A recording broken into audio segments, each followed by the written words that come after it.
Boss! Boss! Boss, kupal ka ba, boss? Ice cream yummy! Ice cream good!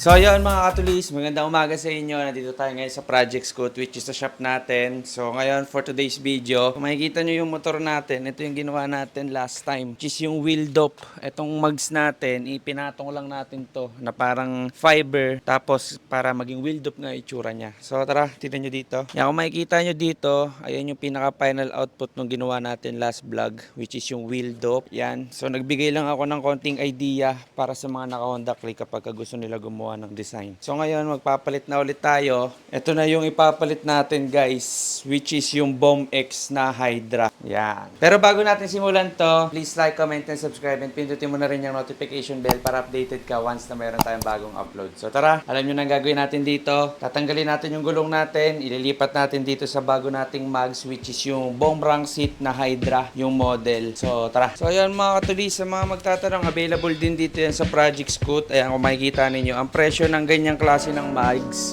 ito po yan, Bomb Seat na Hydra, 6,990 po ang SRP niyan. Tapos meron din tayo dito ang Bomb X na Lynx or yung Star Mugs kung tawagin. Presyo niya naman ay 6,500. So ngayon, pagka nag-avail kayo niyan, kasama na dyan yung dust seal dito sa harapan na gulong natin.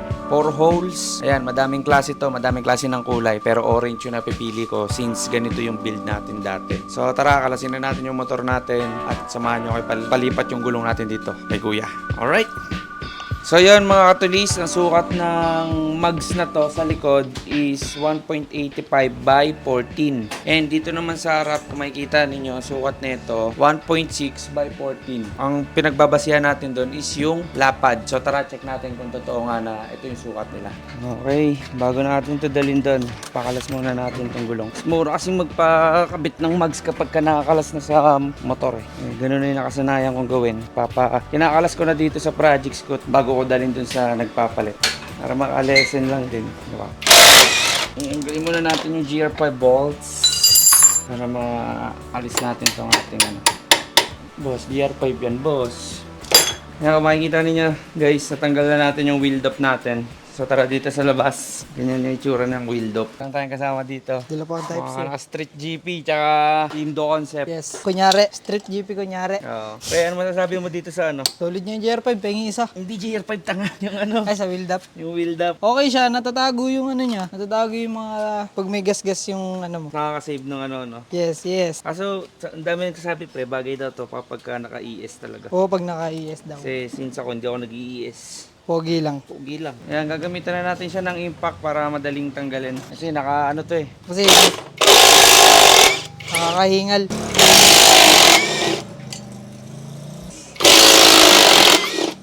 Biyahe tayo, papasama tayo dito sa mga lapok na to. Sama kami guys! Para magpatulong dun sa Hydra natin. Yan, kay Boss Frank, maraming salamat sa Bomb Seat. Yes, so yan mga katulis, kailangan na natin tanggalin tong ating TQ6 swing arm para matanggal naman natin yung rear natin. Tara, tanggalin natin. Ito lang, sing. Ang taba oh.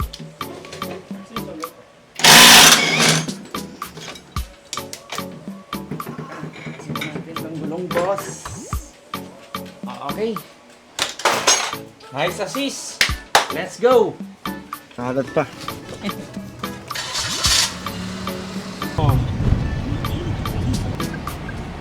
Ako, alis si Kuya. Kaya huwag ka malis. Boss, saan punta? Alis ka? Antayin ka namin. Kanta ka pre.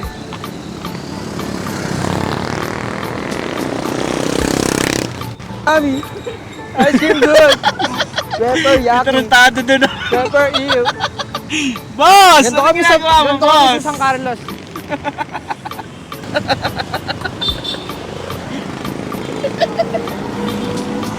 Boss! Boss! Boss, kupal ka ba, boss? Boss, ano meron dyan sa product natin, boss? Ito, boss, si kakabit. Product inquiries lang tayo. Meron tayong Hydra. Ikakabit po natin sa motor ni Galian. Ito. Tapos, Bomex, baka naman.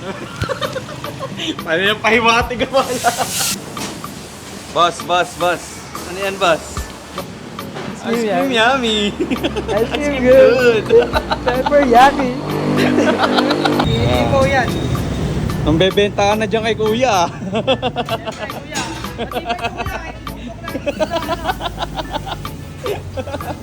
Ay, nako po. Ang hirap mo kasama. Nice assist.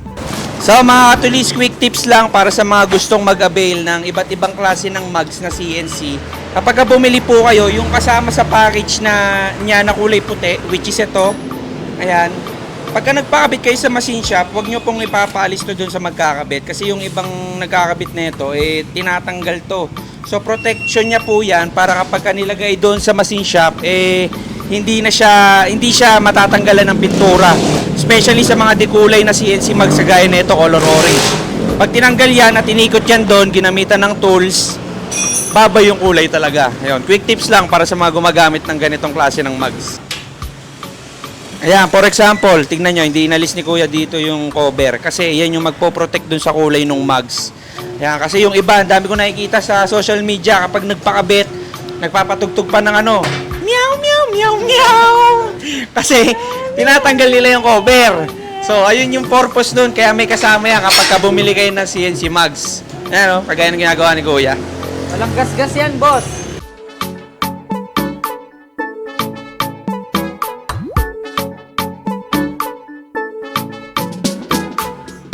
So yun mga Katulis, malapit na matapos dito yung mugs natin. So pagkatapos na ito, rekta kabit na agad tayo para mabigyan ko na kayo ng magandang montage. So ang SRP niyan, 6,990 ang Hydra. Pero meron tayo sa shop, Project Scoot, punta lang kayo. Searchable siya sa Waze, Google Map, search lang Project Scoot dito sa may Binangonan, Rizal. Yan, kita-kits tayo dito. Ayan na, sinalang na mga bossing. Pangharapan.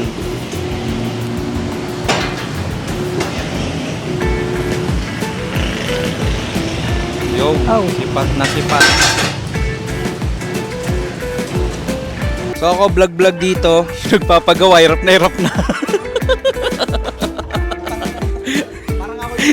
Sorry boss. Nagbablog kasi ako eh. Nandito naman yung head mechanic natin, yan. Si paring Clarence. Boss?